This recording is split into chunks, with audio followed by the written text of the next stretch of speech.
भारत और चीन के बीच एक नया व्यापार समझौता हुआ है, लेकिन इसमें नेपाल को काफी आपत्ति है। दरअसल भारत और चीन ने मिलकर लिपुलेख दर्रे के रास्ते फिर से सीमा व्यापार शुरू करने का फैसला लिया है। ये फैसला 18 और 19 अगस्त को तब लिया गया जब चीन के विदेश मंत्री वांग यी भारत दौरे पर आए थे। उन्होंने यहाँ प्रधानमंत्री नरेंद्र मोदी, विदेश मंत्री एस जयशंकर और राष्ट्रीय सुरक्षा सलाहकार अजीत डोभाल से मुलाकात की। इस बैठक के बाद तय किया गया कि भारत और चीन 3 पुराने रास्तों से व्यापार फिर से शुरू करेगा।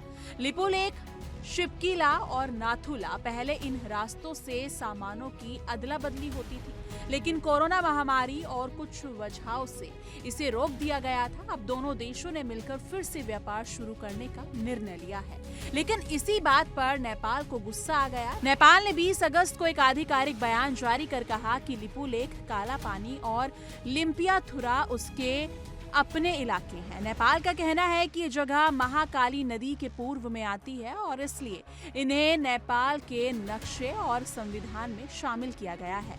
नेपाल ने कहा कि भारत और चीन ने इस इलाके में व्यापार की बात करके उसकी संप्रभुता को नजरअंदाज किया है। भारत ने भी इस पर कड़ा जवाब दिया। भारत के विदेश मंत्री ने कहा कि नेपाल के दावे ना तो इतिहास पर टिकते हैं और ना ही किसी पक्के सबूत पर। भारत ने यह भी बताया कि लिपुलेख से भारत और चीन के बीच साल 1954 से व्यापार होता रहा है।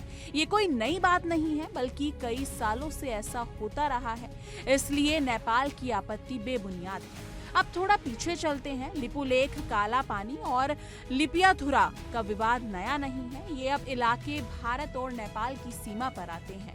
अब थोड़ा पीछे चलते हैं। लिपुलेख, काला पानी और लिम्पियाथुरा का विवाद नया नहीं है। ये सब इलाके भारत और नेपाल की सीमा पर आते हैं। 1816 में ब्रिटिश राज के समय हुई सुंगोली संधि में तय हुआ था कि सीमा महाकाली नदी के हिसाब से तय होगी, लेकिन असली झगड़ा इस बात पर है कि महाकाली नदी की असली धारा कहां से निकलती है।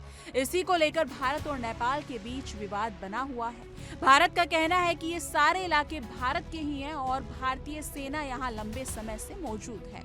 वहीं नेपाल का दावा है कि उसकी जमीन है और उसने 2020 में एक नया नक्शा बनाकर इसमें नए इलाकों को शामिल कर लिया।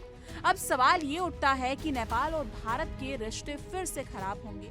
भारत ने साफ किया है कि वो नेपाल के साथ अच्छे रिश्ता चाहता है, लेकिन अपने राष्ट्रीय हितों से समझौता नहीं करेगा। वहीं चीन चुपचाप इस विवाद से दूर रहते हुए अपना व्यापारिक फायदा देख रहा है। तो दोस्तों, आपको क्या लगता है? क्या नेपाल की नाराजगी सही है या भारत ने बिल्कुल ठीक फैसला लिया है? नीचे कमेंट सेक्शन में अपनी राय जरूर साझा कीजिएगा।